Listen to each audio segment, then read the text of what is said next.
Queridos irmãos, queridas irmãs da família espírita, muito boa noite. Que nós possamos aproveitar esse momento do ENEF com bastante carinho, entendendo a situação em que nós estamos vivendo, entendendo o momento que nos impõe o distanciamento físico, o que não significa que nós tenhamos que viver um distanciamento afetivo, um distanciamento emocional, porque nós estamos juntos.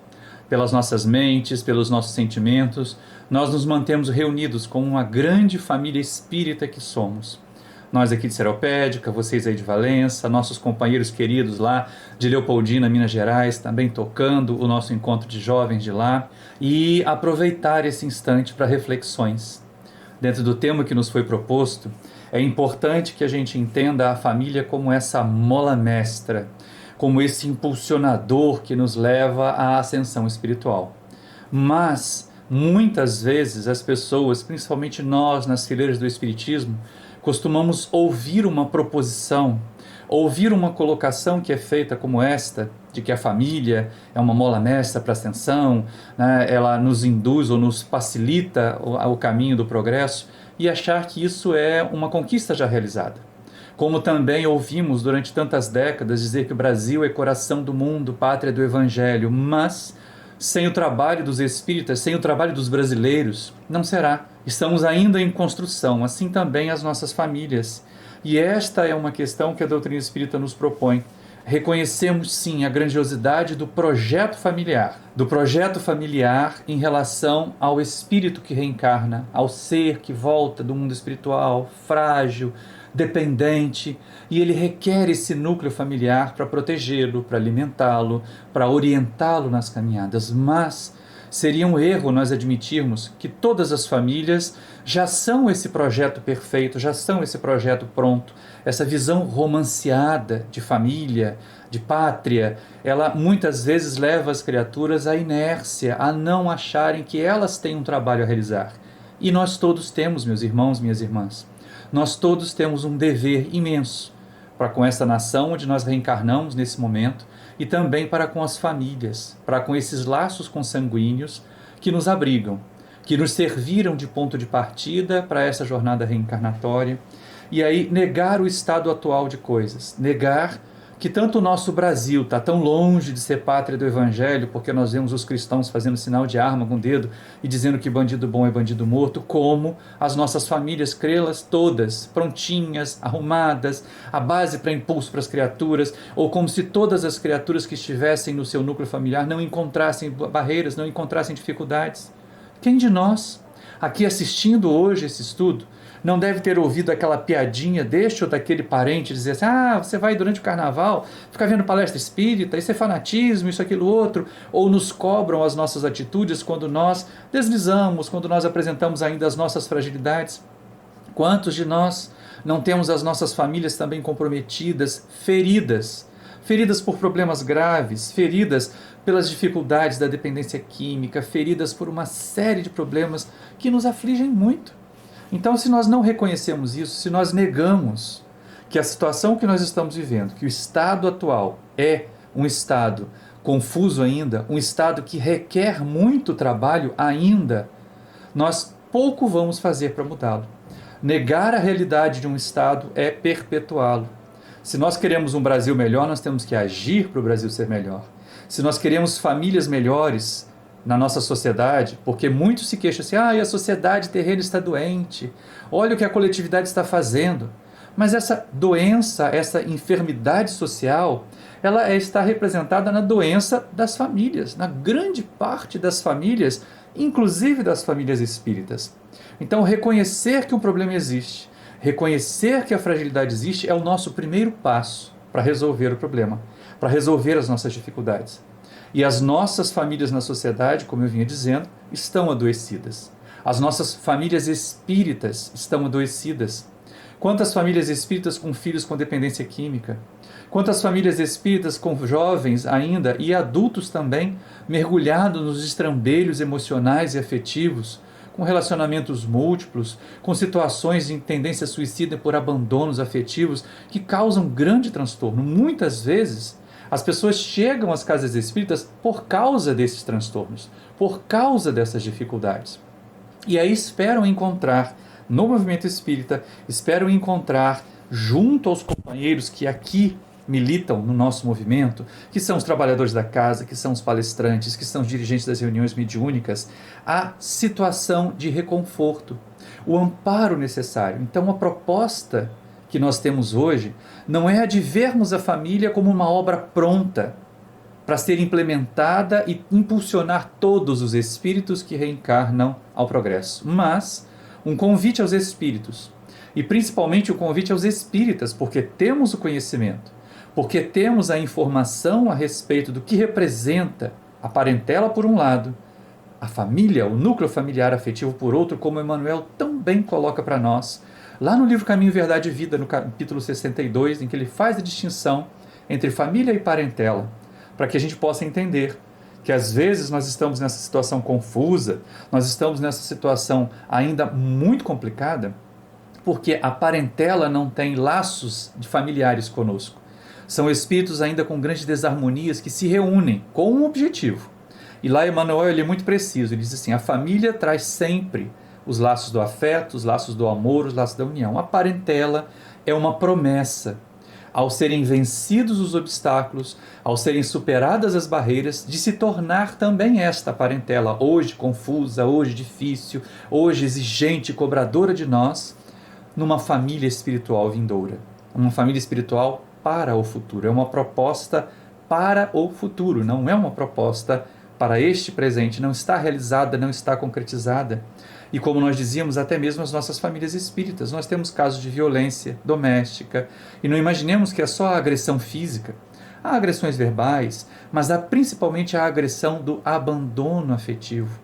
É difícil ver, e é difícil nós encontrarmos o ponto de equilíbrio.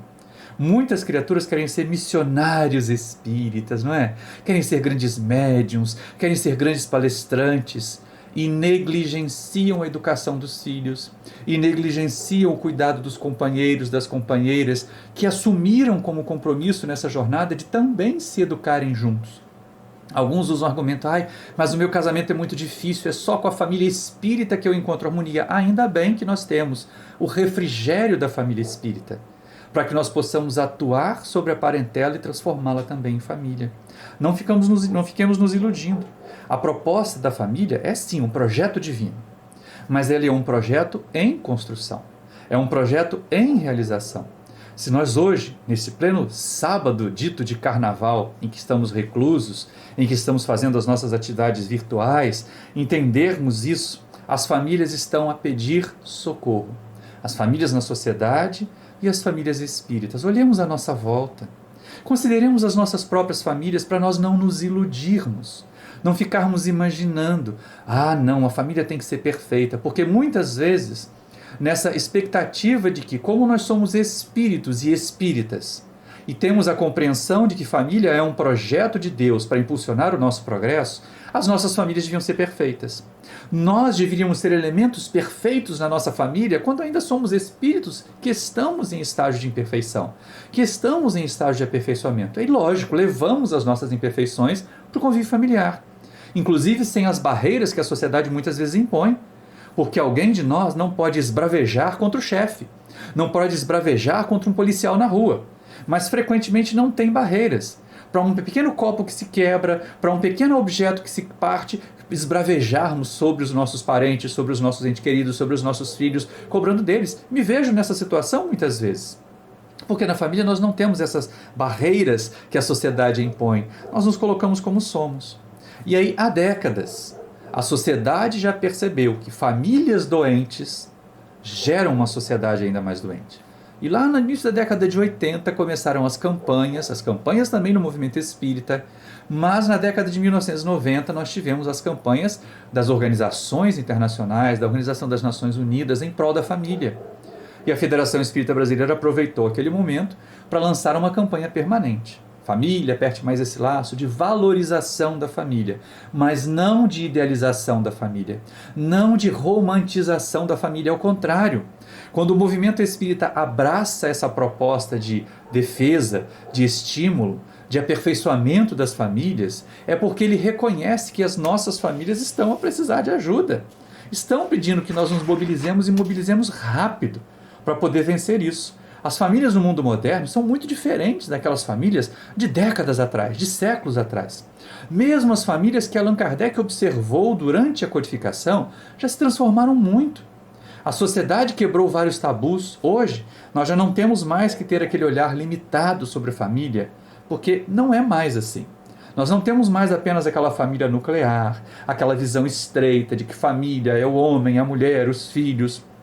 Hoje a sociedade que impõe a necessidade do trabalho a ambos os parceiros, ao homem, à mulher, aos dois homens ou às duas mulheres que constituem uma família, na família homoafetiva, ao homem ou à mulher que formam uma família monoparental, porque são as várias estruturas, e é isso que nós temos fazendo. Nós precisamos, como espíritas, trabalhar, atuar para que as nossas famílias, nas mais variadas estruturas que nos cheguem, ainda temos e predominantemente, as chamadas famílias nucleares, aquelas que têm realmente a estrutura do homem e da mulher, gêneros diferentes, recebendo os filhos. As famílias nucleares expandidas, quantas vezes é um sobrinho que vem morar para estudar, ou é um pai idoso ou uma mãe idosa que vem morar junto. Então as famílias se expandem. A proximidade muitas vezes impõe que famílias inteiras coabitem sob o mesmo teto, grupos diferentes, parceiros diferentes, filhos diferentes, e isso causa uma série de atritos. Administrar esses atritos, compreender qual é a proposta evolutiva, entender que algumas vezes até com criaturas mais difíceis, o pior não é você conviver, mas entender que a melhor maneira de viver é não conviver com algumas pessoas. Ah, sim, algumas vezes nós precisamos do distanciamento enquanto houver atrito, porque não adianta nós dizer, não, é minha família, eu tenho que engolir. E aí toda reunião de Natal, toda festa de fim de ano, toda reunião de família é aquele atrito, é aquele estresse. Então é melhor a gente fazer rodízio, encontrar as pessoas que nós temos mais afinidade por enquanto não construímos o equilíbrio, a harmonia suficiente para ter convivência com todos. E é isso que a gente precisa entender. Tá? O que as pessoas vão buscar? Antes da gente perguntar assim, o que as famílias podem fazer pelo espírito? Porque essa é a proposta, né? Nós temos o nosso tema de hoje, colocando a família como uma mola mestra para a ascensão espiritual. Por quê? Porque é o núcleo que nos recebe. É o ponto de partida de toda a encarnação. E ter uma família equilibrada, ter uma família ajustada para o espírito que reencarna é um prêmio. É um prêmio que ele merece conquistar, que ele precisa ter os méritos para conquistar. Se nós formos ao livro Missionários da Luz de André Luiz, nós vamos ver um capítulo referente à reencarnação de Segismundo, que é um capítulo extenso, mas magnífico.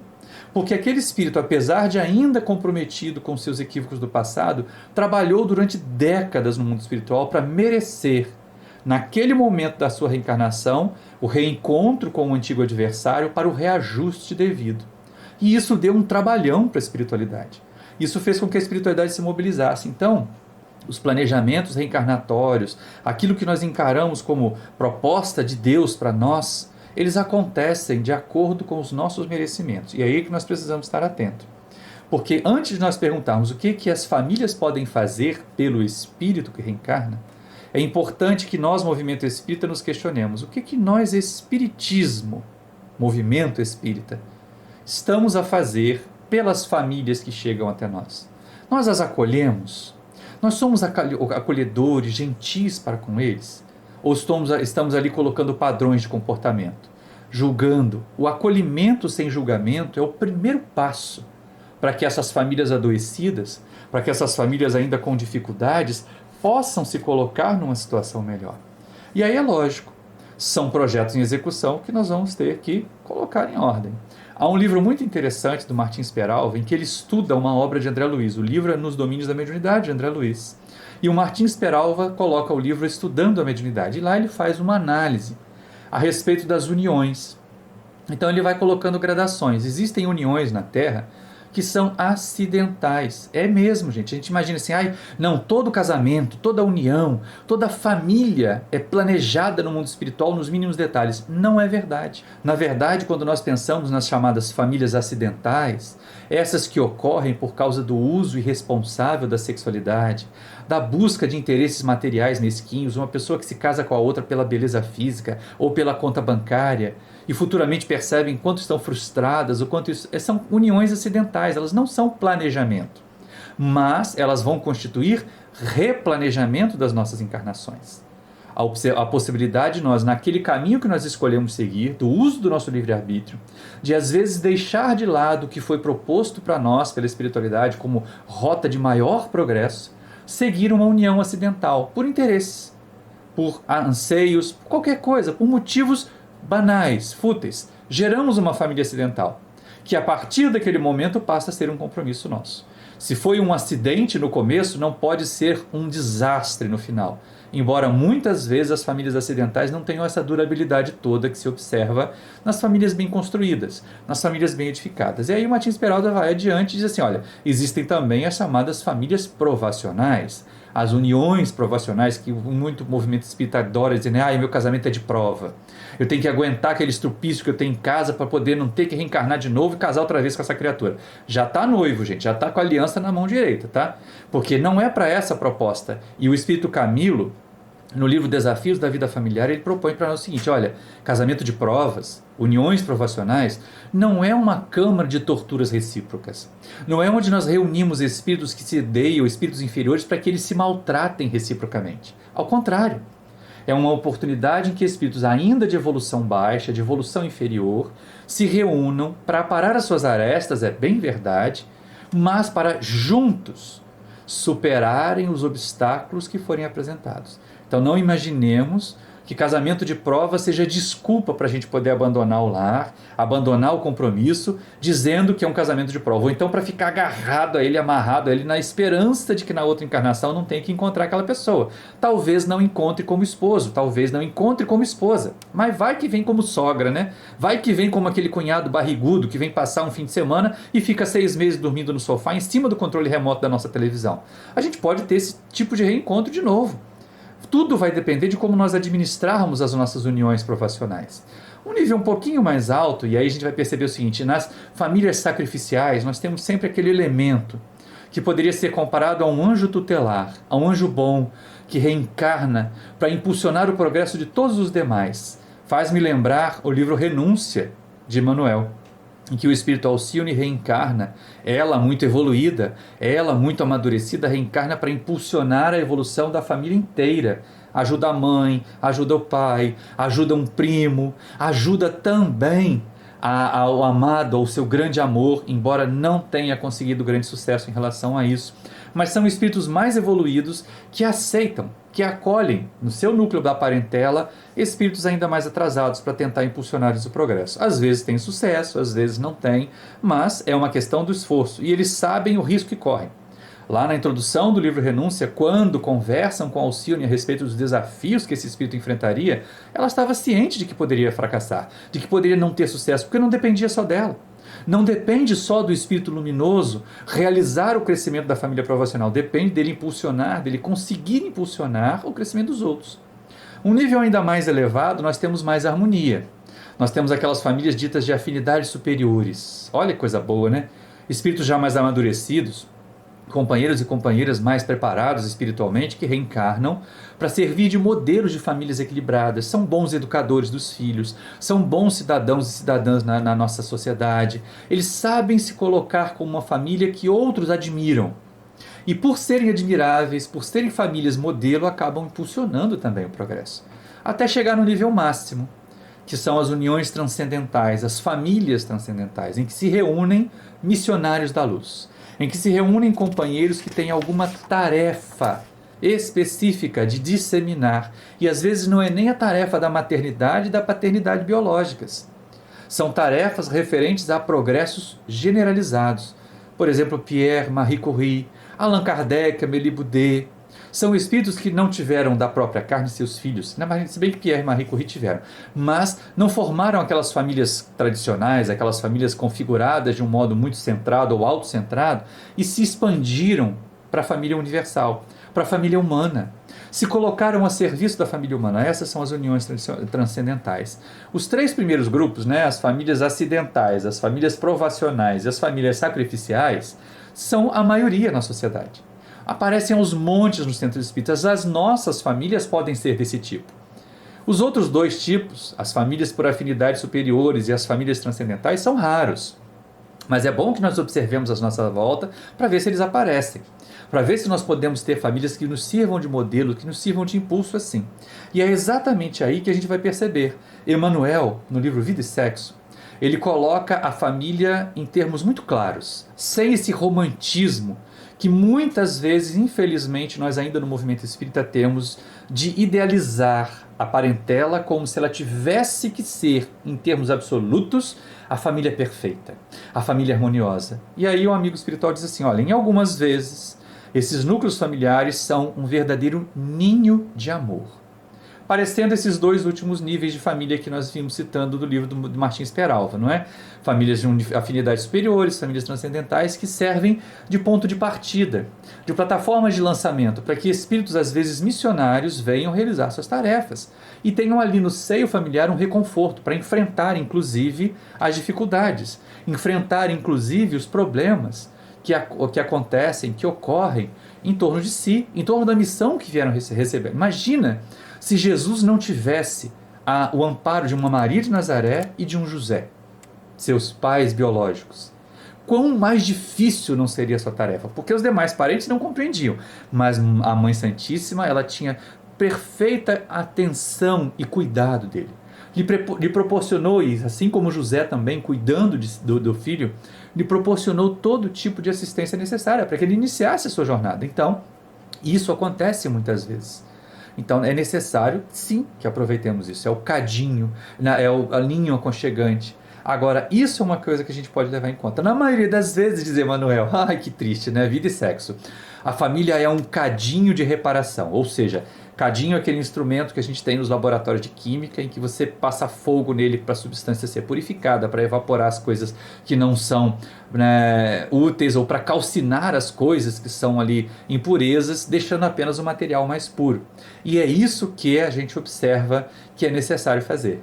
Tá? Entender quando as nossas famílias são cadinhos de reparação. E aí, o que fazer disso? Ai, a minha família é muito chata, a minha família é muito complicada. Quantas vezes a gente trabalha no atendimento fraterno aqui na casa do Paulo de Tarso, já fez vários outros atendimentos, tem conversado muito com jovens também do movimento espírita, e é interessante a gente percebeu o seguinte, olha só, né? Muitas vezes as pessoas chegam ao atendimento fraterno com essa queixa, ai, a minha família é assim, o meu pai abandonou a minha mãe quando estava grávida de mim, a minha mãe é uma criatura muito difícil, ela é muito dominadora, é problemática, usa a doença como se fosse um instrumento para manter os filhos todos ali em volta dela, essas coisas todas que a gente sabe que acontecem. E aí de vez em quando as pessoas dizem, eu tenho a família que eu mereço, e aí eu costumo dizer, não, a gente não tem, a gente tem a família que precisa. Porque se a gente tivesse mesmo a família que merece, com o espírito ainda cheio de compromissos com erros do passado, a gente visitava metade da nossa família no hospício num final de semana, a outra metade a gente ia visitar na cadeia no final de semana seguinte. Porque é basicamente por aí. Tá? Se a gente tivesse todo mundo no mesmo nível que a gente, e essa é a questão, né? A gente vai perceber, a gente vai entender a família como uma oportunidade de identificar afetos, e sempre há, né, gente? Mesmo que às vezes o pai, a mãe, a consanguinidade mais próxima não seja a grande afinidade da nossa existência, nós temos uma tia, uma avó, um avô, né, ou um primo mais velho, que se tornam verdadeiras referências positivas na nossa vida, e abraçar essas pessoas como família, dentro da parentela, para que a gente possa crescer. E a questão que se coloca é o seguinte, como é que nós vamos fazer em cada caso? Nós não sabemos. Não sabemos, pelo simples observar, ou pela primeira chegada de uma família à nossa casa espírita, se eles estão ali vivendo o ninho aconchegante de crescimento, ou se eles estão vivendo o cadinho de reparação. O importante é que nós, movimento espírita, sejamos acolhedores. Quais são as ferramentas que o espiritismo, que o movimento espírita dispõe para ajudar as famílias? Porque essa é a questão primordial. E como nós falamos no primeiro momento, acolher sem julgar. A família dos outros não é a nossa. Às vezes nós temos a visão equivocada de que a nossa família é a pior do mundo, e não é. E às vezes temos a visão equivocada de que nós construímos a melhor família do mundo, o que também não é verdade. A nossa ilusão como trabalhadores espíritas é que nós formamos a família perfeita, que os nossos filhos nos amam, E aí, de repente, quando um dos nossos filhos se compromete com a dependência química, quando um dos filhos aparece com uma gravidez extemporânea, porque nenhuma gravidez é indesejável, ela só é extemporânea. E aí a gente começa a perceber o seguinte: puxa vida, mas onde foi que eu errei? Não vem aquele momento assim de depressão? Puxa, eu fui um espírito trabalhador, eu fazia palestra, eu cultivava, eu falava de família na tribuna e olha só o que aconteceu, meu casamento acabou, a minha família está destrambelhada e nós nos frustramos, nós mesmos nos sentimos adoecidos. Mas é esse carinho que ter com a família, do jeito que ela chegar para nós, normalmente parecendo um mosaico de dores, tantos frangalhos, tantas dificuldades, tantas dores, acolher sem julgamentos e também acolher sem paternalismo. De vez em quando a gente escuta assim: as famílias assistidas do nosso centro. Famílias assistidas do nosso centro, por quanto tempo? Porque quando nós temos famílias que estão socialmente em risco de dificuldades materiais, em risco de violência doméstica, elas são assistidas da casa. Mas por quanto tempo isso? Até que se resolvam esses problemas. E a casa pode, de alguma maneira, dar orientações, indicar para que as criaturas possam realmente fazer a parte que lhes cabe, assumir responsabilidade pelo seu progresso. Não nos iludamos. As famílias que nós acolhemos nas nossas casas espíritas precisam de atenção. Receber, tratar, mas impulsionar para o progresso. Estimular as famílias para que elas sejam trabalhadoras. Isso é uma proposta de crescimento espiritual, gente. É uma proposta que conduz ao amadurecimento, que nos favorece o crescimento. E nós não podemos abrir mão dela. E aí, como é que nós vamos atuar em relação aos adultos? Normalmente são os primeiros que chegam.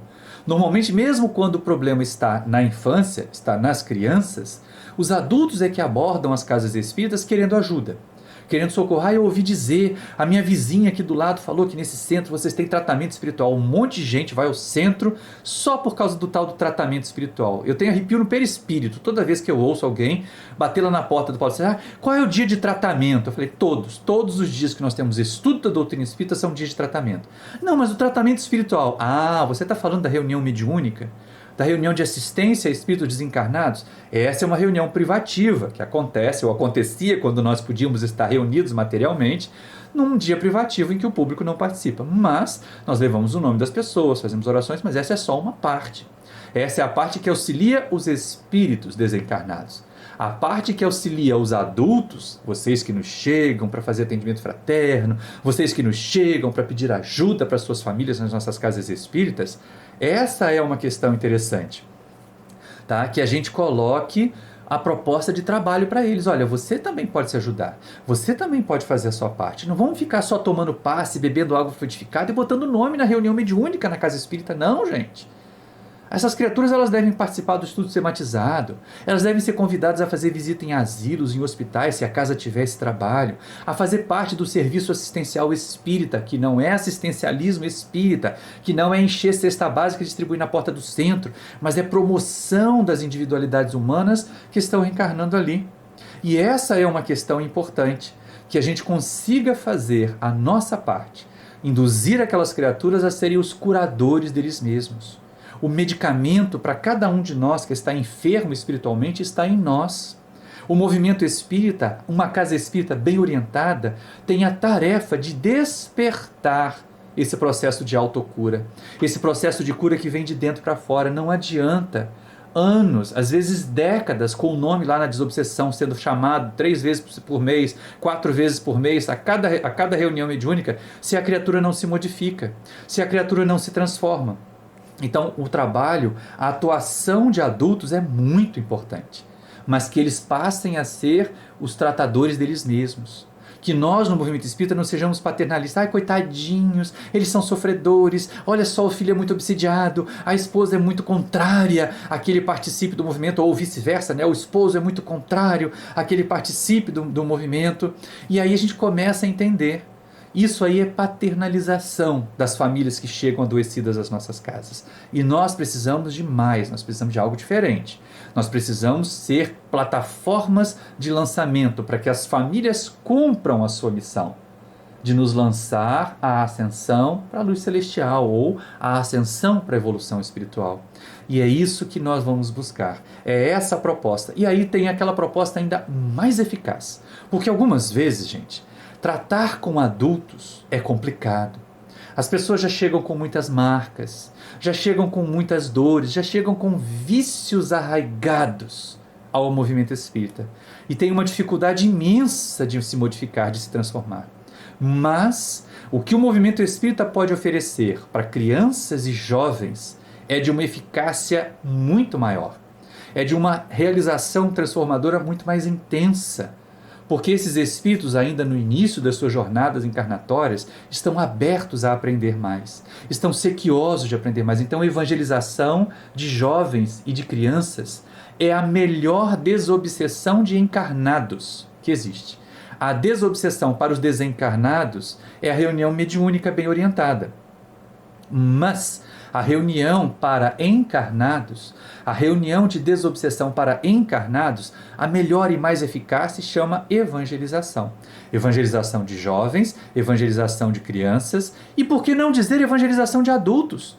Porque quando nós fazemos as nossas reuniões públicas de estudo do Evangelho e elas são bem orientadas, nós estamos fazendo evangelização de adultos. E aí é lógico, olha só que coisa interessante, né? Nas crianças e nos jovens, eles estão abertos para a transformação. Agora, a gente tem que ter cuidado danado com essa palavra evangelização. Com o termo evangelização que é utilizado aqui. Por quê?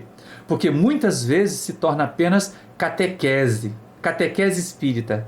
Eu me lembro ainda, década de 70 foi quando a gente começou a frequentar espiritismo. Eu tinha 9 anos, no finalzinho da década de 70, quando a gente começou a ver o centro espírita, e o meu trauma até hoje, embora já fosse um esforço grande do movimento espírita de coordenar o trabalho de evangelização, era olhar aquelas apostilas antigas da FEB em preto e branco, que tinha lá, primeiro ciclo, as 3 revelações, né? Moisés, Jesus e o Espiritismo.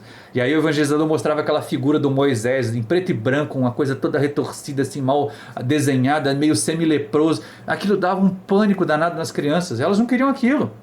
Então, ainda mais nos dias de hoje, ainda mais nos atrativos que nós temos hoje, que desviam tanto os nossos jovens e as nossas crianças para outras atividades que nem são tão positivas assim, nós tornarmos atraente o trabalho do jovem e da criança na casa espírita, integrá-los. Por que os nossos jovens da mocidade não podem ser responsáveis pela leitura da página de abertura e até de um breve comentário? Por que os nossos jovens responsáveis, aqueles dedicados ao estudo, não podem ser convidados para participar também de uma reunião de estudo sobre mediunidade antes que a mediunidade venha a eclodir e eles passem dificuldades, se isso foi percebido lá na infância que eles já tinham alguns traços de mediunidade que poderia aflorar? É colocar a criança, colocar o jovem como um elemento útil, como um elemento importante da casa espírita. Fazer-lhes o engajamento. E não olharmos apenas assim, são pequenos perturbadores. Tem casas que colocam a evangelização da infância na mesma hora da reunião pública, para que, olha só, hein, gente, que coisa absurda. Eu vou colocar aqui 1 milhão de aspas, um monte de aspas, para que as crianças não perturbem a palestra. Quando, na verdade, o que a gente devia fazer era ter os adultos quietinhos na palestra para eles não perturbarem a evangelização das crianças e dos jovens. Essa é uma questão importante. Nós não sabemos. Não sabemos que tipo de espírito está ali, que jovem, que crianças estão ali. Eles podem ser um missionário da luz. E ainda assim vão precisar da nossa orientação. E ainda assim vão precisar do nosso amparo, do nosso carinho, da nossa dedicação, que nós mostremos para eles que existe. Aquela história assim, eu aprendi, eu conheci o Espiritismo, eu já era adulto, então eu vou deixar que o meu filho e a minha filha escolham o que eles vão querer seguir. Não sabemos quais tendências esse Espírito traz. O compromisso que nós assumimos quando eles reencarnaram nossos filhos, nossas filhas, é de que nós apresentaríamos para eles o melhor de nós. Aliás, me ocorre agora uma história muito interessante que foi contada por um amigo lá no interior de Minas, que ele conta que na sua cidade havia uma senhora que já era viúva quando ele aconteceu e que ela tinha 9 filhas, todas moças. E aí elas iam ao centro espírita todas, desde criança, da evangelização, da mocidade, e agora adultas, ainda solteiras, as 9 iam com a mãe, já viúva, e elas se sentavam e tomavam conta de uma fileira inteira no centro. E aí um dia ele perguntou, ficou empedernido, como é que você consegue? As suas filhas vêm acompanhando você no centro desde a mais tenra idade. Afinal de contas, que milagre é esse que você tem as 9 aí ao seu lado? Ela é muito simples, meu amigo.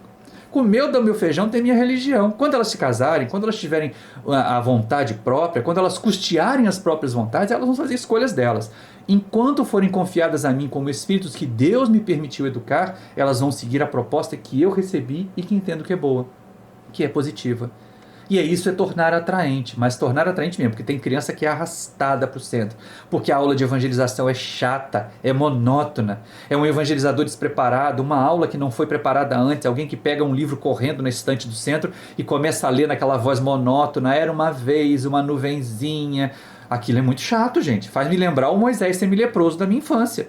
Eu não quero isso para meus filhos, não. Eu não quero isso para os meus netos agora, né? Porque eu já estou na fase de buscar os netos. E aí a gente começa a pensar o seguinte: temos que ser trabalhadores, porque eles podem ser, por um lado, verdadeiros missionários, que contam então que nós, seus familiares, seus pais, mães, avós, sejamos para ele aquilo que Emmanuel fala, o ninho acolhedor, onde eles possam se refazer do processo reencarnatório e se preparar para as suas missões. Ou então eles podem ser párias em redenção. É engraçado que são 2 livros, né? Um livro é o Missionários da Luz de André Luiz, que a gente citou como se os espíritos fossem missionários, e o outro livro é o Párias em Redenção, um romance antigo que o Divaldo psicografou há muitas décadas, do Victor Hugo. E é interessante porque, assim, podem ser espíritos que estão tendo ali a sua derradeira oportunidade. E a esses, então, nos cabe orientar mais ainda.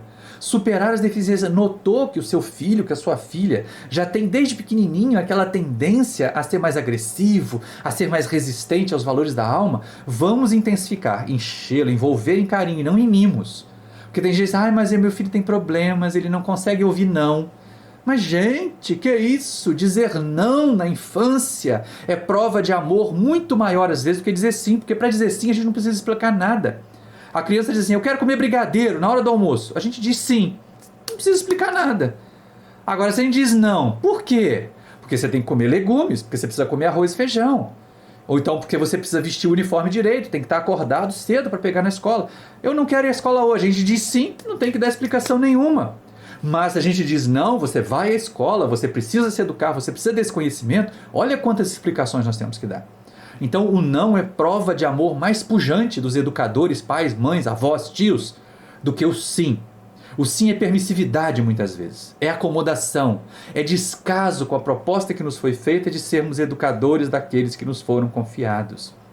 E aí nós somos chamados a encarar, a usar as ferramentas da doutrina espírita para impulsionar as nossas famílias para que elas sejam mesmo essa mola mestra que nos leva ao crescimento. E aí passaremos a ver, né, a proposta de que não vamos curar famílias. O Espiritismo não tem propostas de curas milagrosas. Não tem cura espírita, gente. Quem cura ou quem se cura é o Espírito. Não nos iludamos. Passe e água fluidificada não resolvem. Sozinhos não resolvem. São apenas acessórios. São auxiliares. E eu me felicito de saber que a espiritualidade é tão sábia, que só coloca medicamentos fluídicos na água fluidificada. Porque se colocasse álcool, ia ter espírita trançando as pernas todo dia. Porque bebe pipas de água fluidificada achando que isso vai ficar bom. Vai lá tomar passe toda a reunião achando que isso vai fazer ele ficar bom. E não muda o essencial. Não muda o seu próprio comportamento, não muda a qualidade dos seus pensamentos. Sai do passe na casa espírita e entra lá no WhatsApp, entra no grupo de teoria conspiratória e vai mandar mensagem fake news. Então não vai acontecer uma transformação milagrosa, mas há muito trabalho de transformação que nós precisamos fazer. Mais ainda se nós estamos a braços apenas com a parentela. É que se ainda na consanguinidade não encontramos aquelas almas afins que nos impulsionam, que nos ajudam, que cooperam para o nosso crescimento, que podem até não compreender as nossas tarefas no movimento espírita, mas que são companheiros, que de alguma maneira fazem como Maria de Nazaré, que não tinha o alcance pleno do que Jesus representava para a humanidade, mas que no seu afeto maternal lhe dava todo o amparo, todo o respaldo, todo o acolhimento, para que ele sempre pudesse ter onde pousar a cabeça, naquele colo maternal, naquele colo gentil, e ver a parentela se transformar aos poucos em família. Faremos isso, mas teremos que ter muito cuidado, porque a pergunta que se faz é a seguinte: como é que nós espíritas somos em família? Será que nós somos gentis no senso, chamamos todo de meu irmãozinho, minha irmãzinha, e em casa somos criaturas ríspidas, grosseiras, exigentes demais? Às vezes eu me pego nessa situação e aí eu tenho que abrandar, até porque o meu filho caçula, ele é muito contestador, ele é muito questionador e ele não deixa passar. Você fez! E aí ele começa a cobrar. E é muito bom que a gente pare para refletir. Algumas vezes a gente diz, não fiz. Ou fiz porque eu sou seu pai. Porque me cabe de alguma maneira te corrigir nesse ponto. embora eu ainda tenha deficiências muito semelhantes, mas eu estou tentando melhorar exatamente para que você tenha um espelho, para que você possa ter modelos. E aí vem a proposta.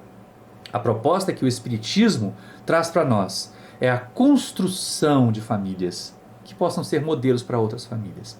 Não aquela coisa caricata, não aquela coisa, nós somos todos espíritas, somos todos bonzinhos, ou ele é palestrante, ela é palestrante, os filhos são evangelizadores da casa espírita, e dentro de casa eles quebram o pau.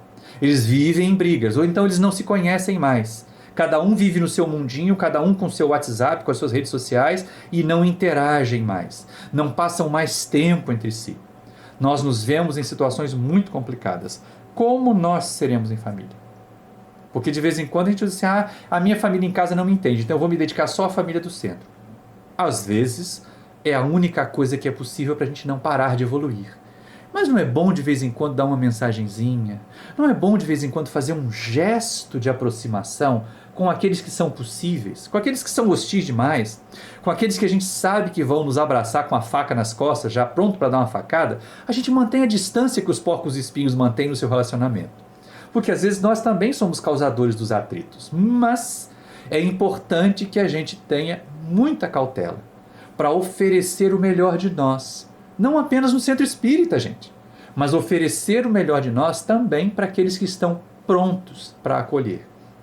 E aí aquela versão, mas você tem que perdoar, é seu parente, mas pode ser aquela criatura que vai permanentemente colocar a gente numa condição de desequilíbrio. Então, em relação a essas criaturas, a melhor maneira de viver é, por enquanto, não conviver. Como Emmanuel diz lá no Caminho, Verdade e Vida, nesse capítulo sobre parentela, o capítulo 62. Para quem está me pedindo aí os temas dos livros, eu tenho falado os livros. Depois, se a Maria Emília precisar, ou se a Ana Elisa quiser, a gente passa uma lista dos livros que nós citamos aqui, que foram base do nosso estudo. Mas, como Emmanuel diz lá no capítulo 62 do Caminho, Verdade e Vida, a nossa parentela, com o passar do tempo, com um trabalho intenso nosso, ela vai se transformar em família. E aí a nossa colaboração ativa para isso vai ser muito boa, vai ser muito importante. Principalmente se nós tivermos a confiança de Deus, de nos emprestar irmãos nossos, porque todos os espíritos são nossos irmãos, não são nossos filhos, né? Não são nossas filhas, são só irmãos, irmãos nossos, que vêm para ser nossos filhos, para ser nossas filhas naquele momento. Mas que sabemos também, basta estudar o Livro dos Espíritos, que muitos desses seres que estão reencarnando agora são intelectual e uma parte deles espiritualmente mais evoluídos que os seus pais, que as suas mães, e dar a eles a condição necessária para que progridam, para que evoluam, para que estabeleçam um verdadeiro clima de evolução e de progresso, para que sintam no ambiente familiar, não aquela colocação do cadinho de purificação, que é difícil, né? Mas que sintam no caminho, no núcleo familiar, a plataforma de lançamento que nos remeterá à elevação espiritual, à ascensão espiritual. E todas as vezes que eu falo sobre família, eu me recordo desse compromisso imenso que nós temos, dessa tarefa ímpar que nos é confiada, de sermos pais, de sermos mães. Vocês aí que me ouvem, que estão ainda com filhos pequenos, seja da família nuclear, o marido e a esposa, seja da família uniparental, só o marido cuidando dos filhos, só o pai cuidando dos filhos, só a mãe cuidando dos filhos, que isso tem sido frequente na sociedade, seja por abandono, seja por desencarnação. Muitas famílias têm apenas um dos genitores a cuidar de todos, a ser o provedor e o educador ao mesmo tempo.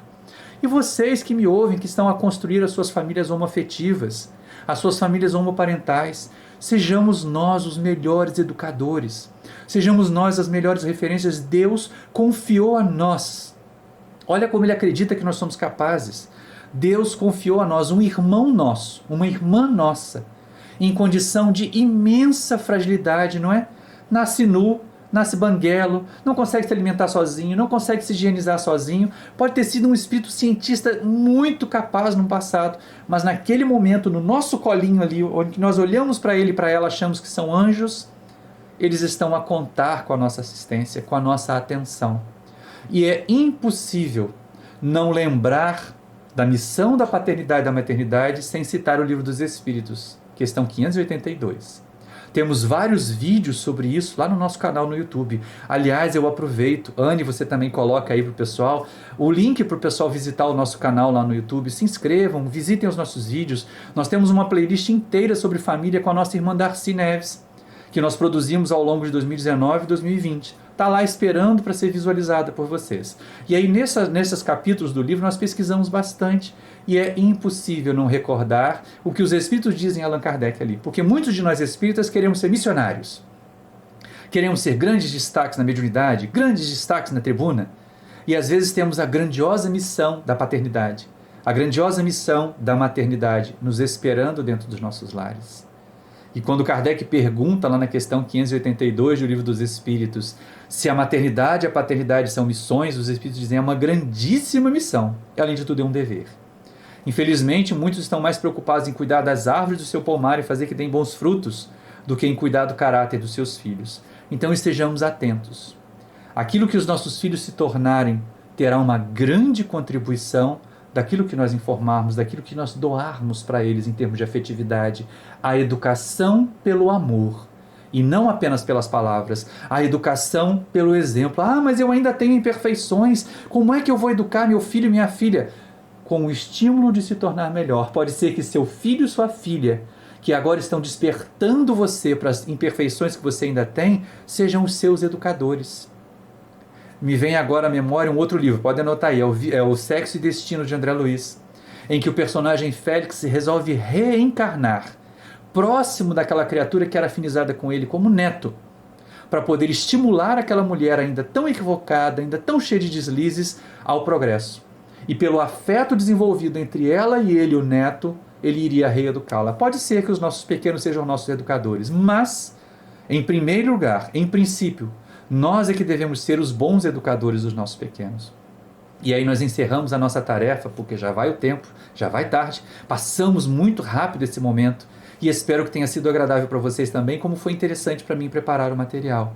Nós nos recordamos de um autor que não é espírita, mas certamente é muito espiritualizado. E numa das suas obras, o seu livro mais famoso, pelo menos aqui no Brasil, O Profeta, Gibran Khalil Gibran fala de um profeta, de um homem sábio, que circulava pela cidade do Oriente e ouvia as criaturas clamando ou pedindo instruções. E certa vez, reunido com a multidão numa praça, uma mulher trazia um filho no colo. E ela se volta para ele e diz assim: fala-nos dos filhos, para compreender a missão que cabia a ela. O profeta percorre com a multidão o seu olhar e canta, gente, porque é um verdadeiro hino. Este poema de Gibran é um hino à maternidade e à paternidade. E ele diz assim: vossos filhos não são vossos filhos, são os filhos e as filhas da ânsia da vida por si mesma. Vêm através de vós, mas não de vós, e embora vivam convosco, eles não vos pertencem. Podeis outorgar-lhes o vosso amor, mas não os vossos pensamentos, porque eles têm os seus próprios pensamentos. Podeis abrigar os seus corpos, mas não as suas almas, porque as suas almas vivem na mansão do amanhã, que não podeis visitar nem mesmo em sonhos. Podeis esforçar-vos por fazer-vos como eles, mas não tenteis fazê-los como vós, porque a vida não anda para trás, não estaciona nos dias passados. Em verdade, vós sois arcos, dos quais vossos filhos são lançados como flechas vivas. O arqueiro mira o alvo na senda do infinito e vos estica com toda a sua força, para que as flechas sigam rápidas e para longe. Seja o vosso encurvar nas mãos do arqueiro a vossa alegria, o vosso galardão, porque assim como ele ama a flecha que voa, ama o arco que permanece estável. E aí nós que somos espíritas podemos ir além de Gibran, porque se hoje nós somos chamados à função de arcos, para lançar longe as flechas que são nossos filhos, reencarnaremos e precisaremos de outros arcos bem preparados, de arcos fortes, embasados, para que eles também nos lancem rumo ao infinito, rumo às luzes celestiais, rumo à ascensão espiritual, e nós encontremos lá a grande família humana, a paz e a harmonia que nós precisamos e cultivamos. Muita paz a todos, meus irmãos, muita paz, minhas irmãs queridas, e que Deus nos abençoe. Pronto, Sandra? Acho que terminamos. Ah, vocês estão me ouvindo? Agora sim. Você consegue... Ah, eu falei assim, gente, não é possível. Maurício, olha, nós te agradecemos imensamente. Está sendo assim muito bacana para a gente, porque nós imaginamos que esse ENEF seria complicado, né? Ontem nós tivemos uma noite assim muito linda com as palavras da Maria Emília. Hoje você veio trazer essas reflexões sobre família, coisas que a gente assim não gosta muito de tocar no assunto, né? Quando a gente fala família, a gente não gosta de tocar no assunto, mas assim são reflexões pontuais, né? Para a gente poder começar a trilhar esse caminho aí da nossa redenção, para a gente buscar essa luz para potencializar que existe em nós. Então, se cada dia é uma etapa e a gente precisa aprender isso. E a família é a maior escola que a gente tem, né? A gente sabe, é a maior escola É o de maior aprendizado desafio que a também, gente né? tem. Então, te agradeço muito. Exatamente, o maior desafio, né? Com afetos, com desafetos, né? Mas a gente está aí para aprender. E receber os nossos familiares com muito amor, né? É Não isso assim, mesmo. com aquela coisa assim de dizer assim, não, estou doido para essa reencarnação acabar para me livrar desse fardo. Não é assim, né? A gente precisa ter um olhar de amor para todos aqueles que são os nossos irmãos. Não é a nossa, como você disse, né? O nosso pai não é nosso pai, é nosso irmão. O nosso filho não é nosso filho, é nosso irmão. O nosso esposo não é nosso esposo, é nosso irmão, né? A gente precisa ter isso em mente, porque somos filhos daquele maior, né? Pai Isso maior. mesmo. Maurício, ó, um grande abraço para você. Muito Eu não vou obrigado. cantar hoje. Eu já cantei, eu acho que o problema é eu cantar, hein? Porque Mas eu ainda tô tá picando falando a sua aqui. voz. Ainda tá entrecortada. Tá. Então vou. Eu ia até falar assim, Ana, eu A vou sua pedir imagem Maurício ainda para encerrar congela para e ler. ainda tá entrecortada a sua voz aqui para mim. Pois é. E são coisas que a gente tem enfrentado muito, né? Com É. esse problemas de internet, é o nosso maior desafio de comunicação Pois é. atualmente. Mas mais uma vez a gente te agradece, tá? Eu que E agradeço a amanhã, oportunidade. nós teremos o João Luiz do Nascimento, de Cachoeira Paulista, que ele vai trabalhar o tema Evangelho, sementeira de luz no alvorecer da sociedade. E nós aqui queremos, vou te pedir para você encerrar para a gente com uma prece, após o poema, que você encerre com uma prece para a gente finalizar essa noite linda, abençoada, tá? E que todas as bênçãos de Deus te envolvam, que você continue sendo esse trabalhador dedicado à doutrina espírita. Que Deus te abençoe. Eu que agradeço. Já informo que no dia 24 agora de fevereiro esse estudo que eu gravei vai estar lá no meu canal no YouTube, nas lives. Tá? Visitem lá, tem as playlists. Tá? Conto com vocês na inscrição, na divulgação do nosso trabalho, porque a gente faz com bastante carinho, com muito amor. Né? Abraço os meus queridos amigos conhecidos aqui, Maria Emília, Jofre, o pessoal do 24º que eu já conheço há algum tempo, né? Olímpia que me chamou para fazer esse estudo, muito obrigado pelo convite e vamos orar, não é, meus irmãos? Querido Jesus, amados amigos da espiritualidade, nós estamos felizes, porque nesses momentos em que estudamos a doutrina espírita nós nos sentimos mais próximo de Ti, Mestre. E rogamos pela nossa sociedade inteira, pela nossa família humana inteira, tão sofrida, tão equivocada, mas ao mesmo tempo tão causadora dos seus próprios sofrimentos. Que nós possamos despertar espiritualmente e realizar os esforços necessários ao progresso e à paz. Abençoa-nos, Jesus, e nos despedimos nesse instante dos irmãos que estão conosco online. Muita paz para vocês e muito obrigado. Obrigada, Maurício. Obrigado a todos que nos assistiram.